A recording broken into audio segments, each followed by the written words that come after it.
Baik, assalamualaikum warahmatullahi wabarakatuh. Di sini saya akan memaparkan materi tentang desain proses kapasitas produk dan pelayanan dengan dosen pengampu Bapak Rahmat Al-Hidayat SE MEC Dep dengan mata kuliah Manajemen Operasional.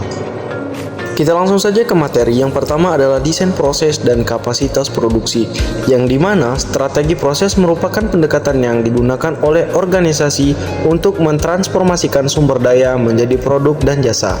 Tujuan utamanya adalah membangun proses produksi yang memenuhi kebutuhan pelanggan dan spesifikasi produk dengan mempertimbangkan keterbatasan biaya dan berbagai keterbatasan manajemen lainnya. Untuk memenuhi permintaan pelanggan, perusahaan perlu menyusun desain kapasitas produksi dan layanan yang tepat. Kapasitas sendiri merupakan kemampuan untuk menjaga, menerima, menyimpan, dan mengakomodasikan output yang dapat dicapai oleh sistem dalam periode tertentu. Next, kita ke slide selanjutnya, strategi proses operasional. Pada slide ini ada 3 pondasi strategi proses operasional. Yang pertama, transportasi sumber daya. Pada poin yang kedua ada pemenuhan kebutuhan, dan yang ketiga adalah optimalisasi biaya. Dari 3 poin di atas, strategi proses operasional menjadi pondasi penting dalam sistem produksi. Dengan strategi yang tepat, perusahaan dapat menghasilkan produk atau jasa yang sesuai dengan harapan pelanggan sambil tetap memperhatikan efisiensi dan aktivitas operasional. Desain kapasitas produksi. Desain kapasitas produksi ini memiliki 2 perbedaan, yaitu kapasitas desain dan kapasitas efektif, yang dimana kapasitas desain ini adalah output proses maksimum secara teoritis selama periode tertentu. Ini merupakan batas atas dari kemampuan produk sistem. Nah, selain kapasitas desain, di sini ada juga kapasitas efektif, yang dimana kapasitas yang diharapkan oleh perusahaan untuk dicapai selama periode waktu tertentu selalu lebih rendah daripada kapasitas desain karena mempertimbangkan berbagai faktor operasional. Nah, dari kedua perbedaan di atas bisa kita simpulkan bahwa kapasitas desain menunjukkan kemampuan maksimum teoritis, sementara kapasitas efektif menggambarkan output yang realistis dapat dicapai dengan mempertimbangkan berbagai keterbatasan operasional. Hambatan dan solusi kapasitas. Yang pertama, meningkatkan sumber daya menggunakan kerja lembur, menambah shift, menggunakan karyawan sementara, menyewa sumber daya, dan menggunakan subkontak.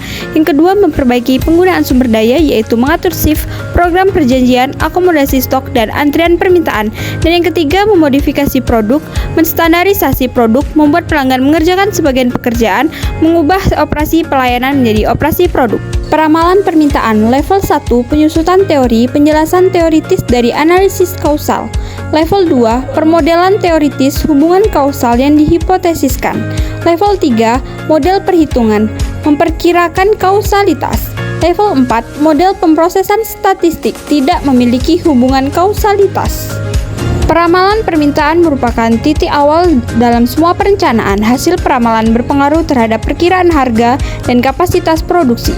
Dalam perusahaan manufaktur, peramalan permintaan menunjukkan banyaknya unit produk yang dibutuhkan pelanggan. Sementara dalam perusahaan jasa dapat meliputi banyaknya pelanggan, jam kerja, dan jenis pelayanan yang ditawarkan. Teknologi dalam proses produksi. Keputusan untuk desain proses produksi tidak terlepas dari peralatan atau teknologi yang digunakan. Beberapa teknologi proses modern meliputi teknologi mesin, sistem identifikasi otomatis, pengendalian proses, sistem visi robot, sistem penyimpanan dan pengendalian otomatis, sistem pengendalian dipandu otomatis, sistem pemanufakturan fleksibel, komputer pemanufakturan terintegrasi, dan teknologi komputer untuk perusahaan jasa. Pengelolaan kapasitas strategi. Perencanaan strategi menentukan seluruh kapasitas sesuai strategi bersaing jangka panjang. Dukungan manajemen memenuhi kebutuhan manajemen dan pendukung operasional. Alokasi sumber daya, penggunaan fasilitas, peralatan, dan karyawan secara intensif. Dampak kapasitas mempengaruhi tanggapan pelanggan, biaya, dan kebijakan persediaan. Perencanaan kapasitas strategi merupakan pendekatan untuk menentukan seluruh kapasitas dengan penggunaan sumber daya secara intensif yang mendukung strategi bersaing perusahaan jangka panjang. Besar kapasitas yang dipilih berdampak pada tanggapan pelanggan terhadap perusahaan, biaya, kebijakan persediaan, serta kebutuhan manajemen dan pendukung. Reliabilitas dalam produksi. Pengertian reliabilitas berkaitan dengan kinerja produk melebihi waktu operasionalnya, berbeda dengan pengendalian kualitas yang berkaitan dengan kinerja produk pada suatu titik tertentu selama proses pembuatan. Pengukuran efektivitas mencakup keandalan reliability, perawatan maintainability, kesiapan operasional, kesediaan penggunaan, dan lainnya. Pengukuran kinerja meliputi produktivitas, efisiensi, tingkat penggunaan, dan kualitas dalam sistem produksi. Suatu sistem yang menghasilkan produk atau jasa memiliki banyak pengukuran efektivitas dan kinerja, reliabilitas dan kualitas seringkali dipertukarkan, walaupun sebenarnya keduanya merupakan dua hal yang berbeda.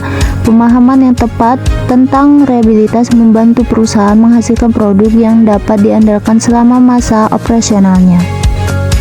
Manfaat dan alasan reliabilitas. 1. Keunggulan kompetitif. Untuk keberhasilan perusahaan dalam bersaing pada lingkungan teknologi yang kompleks. 2. Ketergantungan teknologi. Pertumbuhan ketergantungan pada persyaratan teknologi agar produk berfungsi selama periode waktu yang ditentukan. 3. Kesadaran pelanggan. Pelanggan lebih pintar dan lebih menyadari serta memahami produk berkualitas dibandingkan masa lalu.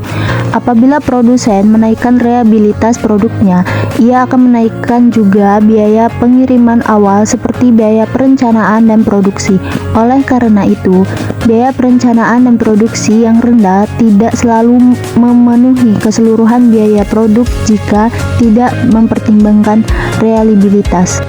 Metode perbaikan reliabilitas. Meninjau kebutuhan pemakaian, yaitu melihat apakah fungsi-fungsi produk sangat penting bagi pemakai. Selanjutnya, mempertimbangkan trade-off, yaitu menyeimbangkan reliabilitas dengan parameter lain seperti kinerja fungsional. Selanjutnya, menggunakan redundasi, yaitu memberikan lebih dari satu alat pencapaian tugas-tugas tertentu. Pendekatan umum perbaikan kualitas dapat diterapkan secara luas untuk perbaikan reliabilitas. Perbedaannya terletak pada alat-alat teknologi yang digunakan untuk mendiagnosis dan memperbaiki, yang dapat diidentifikasikan melalui perkiraan reliabilitas, peninjauan desain, FMECA, atau teknik-teknik evaluasi reliabilitas lainnya.